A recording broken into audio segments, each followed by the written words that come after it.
1993 November 27 நடுராத்திரி அங்க இருக்கக்கூடிய ஒரு போலீஸ் ஸ்டேஷனுக்கு கால் வருது. அந்த கால்ல எங்க வீட்டுக்குள்ள அமானுஷ்யமான ஏதோ விஷயங்கள் எல்லாம் நடக்குது. இங்க இருக்கக்கூடிய பொருட்கள் எல்லாம் கீழே விழுது. யாரோ அழுகிற மாதிரி சத்தங்கள்லாம் கேக்குது. உங்களுடைய கையை பிடிச்சு இழுக்கிற மாதிரி இருக்கு. ரொம்பவுமே விசித்திரமான சத்தங்கள்லாம் கேக்குது. அதனால சீக்கிரம் கிளம்பி இங்க வாங்க அப்படின்னு சொல்றாங்க. இந்த விஷயத்தை கேட்ட போலீஸுக்கு இது ரொம்பவுமே அதிர்ச்சியா இருக்கு. இவங்க என்ன சொல்றாங்க, இதெல்லாம் உண்மையா இல்ல பொய்யா அப்படின்னு ஒரு குழப்பத்தோடய அவங்க கால் பண்ணி எங்க வீட்டுக்கு போறாங்க. போலீஸ் ஆபீசர்லாம் அந்த வீட்டை ரீச் பண்ணப்போ அந்த வீட்டுக்குள்ள இருந்த எல்லாருமே அந்த வீட்டுக்கு வெளியே நின்றுட்டு இருந்தாங்க. போலீஸ் ஆபீசர் அந்த வீட்டுக்குள்ள போய் செக் பண்ணலாம் அப்படின்னு முடிவு பண்றாங்க. இதுக்காக இன்ஸ்பெக்டர் ஜோஸ் பெட்ரோ அப்புறம் ஆபீசர் நெக்ரோ கூடவே 3 போலீஸ் ஆபீசர் அந்த வீட்டுக்குள்ள போறாங்க. உள்ள போன போலீஸ் ஆபீசர் எல்லாம் பாத்தீங்கன்னா செவுரு ஃபுல்லா நகத்தை வச்சு கீர்ன மாதிரி இருக்கு அப்படின்னு பாக்குறாங்க. அது மட்டும் இல்லாம அவங்கள யாரோ ஃபாலோ பண்ற மாதிரியான சத்தங்களும் அவங்களுக்கு கேட்டுருக்கு. அப்போ அவங்க யாரோ கத்துற சத்தங்களும் இவங்களுக்கு கேட்டுருக்கு. உடனே எல்லாரும் பாத்தீங்கன்னா டக்குன்னு திரும்பி பாக்குறாங்க. அங்க ஏதோ ஒரு விஷயத்த பார்த்து இவங்க எல்லாருமே பயந்து ஷாக் ஆகி வீட்டுல இருந்து அலறி அடிச்சு வெளியே ஓடி வந்துடுறாங்க.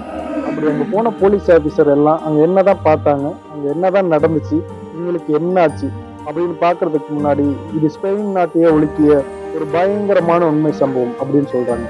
இந்த இன்சிடென்ட்டை பேஸ் பண்ணி தான் 2017 வெரோனிகா அப்படின்னு சொல்லிட்டு ஒரு ஹாரர் மூவி எடுக்கிறாங்க. இப்படி எல்லாருமே உண்மை சம்பவம் அப்படின்னு சொல்லப்படுற இந்த கேஸை பத்தி தான் நம்ம இன்னைக்கு பார்க்க போறோம். இதை பத்தி முழுசா தெரிஞ்சுக்க விரும்பினா இந்த வீடியோவை ஸ்கிப் பண்ணாம பாருங்க. வாங்க வீடியோக்குள்ள போலாம்.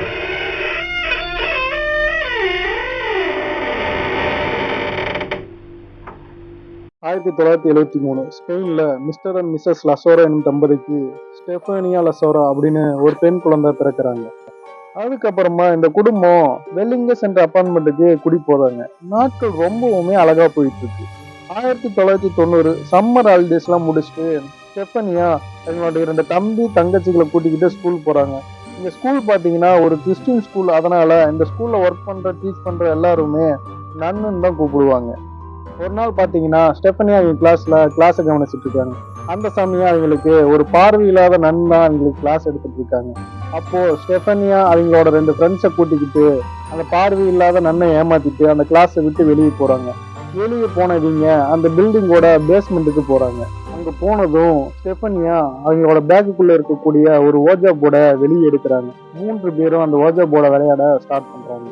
ஸ்டெஃபனியா தன்னோட ஃப்ரெண்டான இலாஃபர் 3 வாரத்துக்கு முன்னாடி ஒரு பைக் ஆக்சிடென்ட்ல இறந்து போயிருக்காரு. அவர் கூட பேசலாம்னு சொல்லி முடிவு பண்றாங்க. கூடவே இறந்து போன ஸ்டெஃபனியோட தாத்தா கூடயும் பேசலாம்னு சொல்லி இவங்க முடிவு எடுக்கிறாங்க.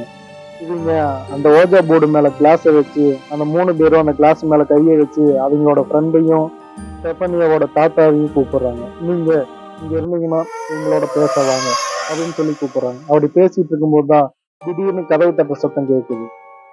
கதவு வழியா ஒரு நன் உள்ள வராங்க. வந்து இவங்க 3 பேரையும் பார்த்த நன், கிளாஸ் நடக்கிற சமயம் நீங்க இங்க என்ன பண்றீங்க, நீங்க கிளாஸ் கவனிக்க போலியா அப்படின்னு சொல்லி திட்டுறாங்க. இப்படி அவங்க திட்டிட்டு இருக்கும் போதுதான் அந்த சமயம் நன் உள்ள வந்துட்டாங்களே அப்படிங்கிற பயத்துல ஸ்டெஃபனியா கூட இருந்த மீதி 2 பொண்ணுங்களும் அந்த கிளாஸ்ல இருந்து கையை எடுத்து எழுந்து வந்துடுறாங்க.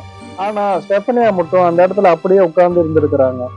அங்கிருந்த ஓஜா போர்டை பார்த்த நன் பயங்கரமா கடுப்பாகி அந்த ஓஜா போர்டை கையில எடுத்து பாத்தீங்கன்னா 2 கிழிச்சு தூக்கி வெளியே போட்டுடுறாங்க. இதுக்கப்புறமா அந்த நன் அவங்க 3 பேர்த்தையும் கூப்பிட்டு பனிஷ்மெண்ட் கொடுக்குறாங்க. அந்த போர்டை உடைக்கிறப்ப அந்த போர்டுல இருந்து ஒரு விதமான புகை வந்திருக்கு. அந்த புகைய ஸ்டெஃபனியா சுவாசிச்சிருக்கிறாங்க. இந்த சில இன்சிடென்ட்லாம் நடந்ததுக்கு அப்புறம் ஸ்டெஃபனியாவோட நடவடிக்கை மோசமாகவும் வித்தியாசமாகவும் மாற ஆரம்பிச்சிருச்சு. அதுக்கப்புறம் ஸ்டெஃபனியாவோட உடல்நிலை மோசமா இருக்கு. அடிக்கடி இவங்க ஏதோ ஒரு விஷயத்த பார்த்து கத்திக்கிட்டே இருந்திருக்கிறாங்க. நைட்டு ஃபுல்லா தூக்கமே வராம மோசமா கஷ்டப்பட்டுருக்குறாங்க. இப்படி இவங்க ரொம்ப நாள் தூக்கம் இல்லாமையும் மன ரீதியாகவும் ரொம்பவுமே பாதிக்கப்பட்டிருக்கிறாங்க. இவங்களுக்கு அடிக்கடி ஏதோ ஒரு வயசான உருவம் அவங்க தூங்கிட்டு இருக்கும்போது அவங்க கழுத்தை நெரிக்கிற மாதிரியும் என்னோடய நீ வந்துரு அப்படின்னு சொல்லி கூப்பிடுற மாதிரிலாம் இருக்கும். அது மட்டும் இல்லாம இவங்க தூங்குறப்போ இவங்க சுற்றி நிழலெல்லாம் நடக்கிற மாதிரி இவங்களுக்கு தோணுதான். இந்த ஒரு விஷயத்தினாலதான் இவங்க பயங்கரமா கத்துவாங்களாம். என்ன அப்படின்னு சொல்லி கேட்டா இவங்களை சுற்றி யாரோ பேசிக்கிட்டே இருக்கிற மாதிரி எல்லாம் இருக்கு. இந்த விஷயத்தெல்லாம் பத்தி எஸ்டெஃபனியா அவங்க பேரண்ட்ஸ்ட பல முறை சொல்லியிருக்காங்க. அப்படியே வந்து பாத்தீங்கன்னா பல நாட்கள் போகுது. இப்படி இருக்கிறப்போ ஒரு நாள் எஸ்டெஃபனியாவுக்கு ஸ்ட்ரோக் வந்து மயக்கம் போட்டு விழுந்துடுறாங்க. கொஞ்ச நேரம் கழிச்சு மயக்கத்துல இருந்து எழுந்து புரியாத பாஷையெல்லாம் பேச ஆரம்பிக்கிறாங்க. இந்த விஷயம்லாம் பார்த்து ரொம்பவுமே பயந்து போன ஸ்டெஃபனியோட அப்பா அம்மா அவங்கள ஹாஸ்பிட்டல் கூட்டிட்டு போலான்னு முடிவு பண்றாங்க. டாக்டர்கிட்ட கூட்டிட்டு போனதுக்கு அப்புறம் ஸ்டெஃபனியாவுக்கு பல டெஸ்ட் எடுக்கிறாங்க. அப்படி டெஸ்ட் ரிப்போர்ட்டை பார்த்த டாக்டர் ஸ்டெஃபனியா நார்மலா தான் இருக்கிறாங்க அப்படின்னும் இவங்களுக்கு உடல் ரீதியாகவும் மன ரீதியாகவும் எந்த ஒரு பிரச்சனையும் இல்லைன்னு சொல்றாங்க. இதெல்லாம் கேட்ட ஸ்டெஃபனியாவோட அப்பா அம்மா என்ன பண்றதுன்னே தெரியாம இருந்திருக்காங்க. இப்படியே பாத்தீங்கன்னா ஒரு 6 மாசம் போகுது. இவங்களோட ஒட்டுமொத்த குடும்பத்துக்கும் கொஞ்சம் கூட நிம்மதி இல்லாம போகுது. ஏன்னா ஸ்டெஃபனியா ஏதோ பித்து பிடிச்ச மாதிரி எனக்கு ஏதோ உருவம் தெரியுது அப்படின்னு சொல்றாங்க. அடிக்கடி பல லாங்குவேஜ்ல பேசுறாங்க, சிரிக்கிறாங்க, கத்துறாங்க, அழுகுறாங்க. அப்புறம் ஒரு உருவம் என் கூடவே இருக்குன்னு சொல்லிட்டு பயந்துட்டு இருக்கிறாங்க. ஜூலை 13, 1991 அப்போ எஸ்டெபனியா அவங்க தங்கச்சியை அடிச்சிடுறாங்க. அவங்க அடிச்ச அடியில அவங்க தங்கச்சி கீழே வந்து விழுந்துறாங்க. அவங்க தங்கச்சியோட வாயில இருந்து நுரை வந்துகிட்டே இருக்கு. இதை பார்த்து அவங்க அப்பா அம்மா என்ன பண்றது அப்படின்னு தெரியாம உடனடியாக அவங்க தங்கச்சியை கூட்டிட்டு ஹாஸ்பிட்டல்ல போய் சேர்த்துறாங்க. அதுக்கு அடுத்த நாள் ஜூலை 14, 1991 ஸ்டெஃபனியாவோட ரூம்ல பயங்கரமான சத்தம் கேட்குது. இந்த சத்தத்தை கேட்ட அவங்க குடும்பத்துல இருக்கிறவங்க எல்லாருமே அலறி அடிச்சுட்டு ஸ்டெஃபனியாவோட ரூம்ல போய் பாக்குறாங்க. ஸ்டெஃபனியா பேச்சு மூச்சு இல்லாம ஸ்ட்ரோக் வந்து மயக்க போட்டு இருந்திருக்கிறாங்க. இதை பார்த்து பயந்து போன ஸ்டெஃபனியாவோட அப்பா அம்மா 2 பேருமே தலைகீழ கிடக்கிற ஸ்டெஃபனியாவை தூக்கிட்டு ஹாஸ்பிட்டல் போயிருக்காங்க.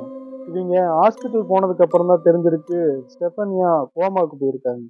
என்னாச்சு, எதனால இவங்களுக்கு திடீர்னு ஸ்ட்ரோக் வந்துச்சு, எப்படி இவங்க திடீர்னு கோமாவுக்கு போனாங்க அப்படிங்கிறது எல்லாருக்குமே ஒரு புரியாத புதிதாக தான் இருந்திருக்கு. அன்னைக்கு நைட்டு ஸ்டெஃபனியா ஹாஸ்பிட்டல்ல இறந்து போயிடுறாங்க. ஸ்டெஃபனியா எப்படி இருந்தாங்கன்னே தெரியல அப்படின்னு டாக்டர் சொல்றாங்க. இதுக்கப்புறம் ஸ்டெஃபனியாவை போஸ்ட்மார்டம் அனுப்பி வைக்கிறாங்க. இந்த ரிப்போர்ட்ல கூட விடை தெரியாத மரணமாவே இருக்கு அப்படின்னு மென்ஷன் பண்ணியிருக்கிறாங்க. ஸ்டெஃபனியா எப்படி இருந்தாங்க அப்படிங்கிறது ஒரு மர்மமாவே இருந்திருக்கு. கொஞ்ச நாள் போகுது. அமைதியா இருந்த வீட்டுக்குள்ள சில அமானுஷ்யமான விஷயங்கள் நடக்க ஆரம்பிக்குது.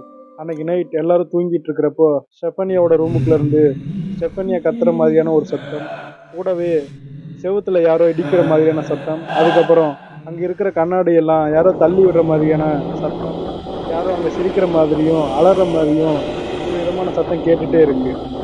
இந்த மாதிரி நடக்கிறதுனால அந்த குடும்பத்தோட நிம்மதி மொத்தமா போயிட்டு இருக்கு. நவம்பர் 27, 1993 அன்னைக்கு செம மழை பெஞ்சிட்டு இருந்திருக்கு. அப்போ நடுராத்திரி இவங்க ஒட்டுமொத்த ஃபேமிலியும் தூங்கிட்டு இருந்தாங்க.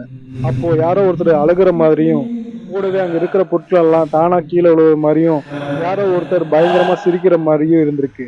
இந்த மாதிரியான சத்தம் எல்லாம் கேட்டு ரொம்பவுமே பயந்து போய் இருக்கிறாங்க. இது எல்லாமே தொடர்ந்து நடந்துட்டு இருக்கிறத பார்த்து இவங்க வீட்டை விட்டு வெளியே வந்துடுறாங்க. இதுக்கப்புறம் தான் நம்ம ஸ்டார்டிங்ல பார்த்த மாதிரி ஸ்டெஃபனியோட அப்பா போலீஸ் ஸ்டேஷனுக்கு கால் பண்ணி இங்க அமானுஷ்யமான சில விஷயங்கள் நடக்குது, நீங்க உடனே கிளம்பி வாங்க அப்படின்னு சொல்றாரு. இந்த விஷயத்தை கேட்ட போலீஸ் ஆபீசர் இது நம்புற மாதிரி இல்லையே அப்படின்னு சொல்லி இவங்க சொன்ன அந்த இடத்துக்கு வந்து சேர்றாங்க. ஆரம்பத்துல போன் வந்ததுக்கு அப்புறம் போலீஸ் என்ன நினைக்கிறாங்க அப்படின்னு பாத்தீங்கன்னா இவங்க வேற ஏதோ ஒரு பயத்துல உளறிட்டு இருக்கிறாங்க அப்படின்னும், இல்லைன்னா இதை நினைச்சு புடிச்சிட்டு உளறிட்டு இருக்கிறாங்க அப்படின்னும் போலீஸ் யோசிக்கிறாங்க.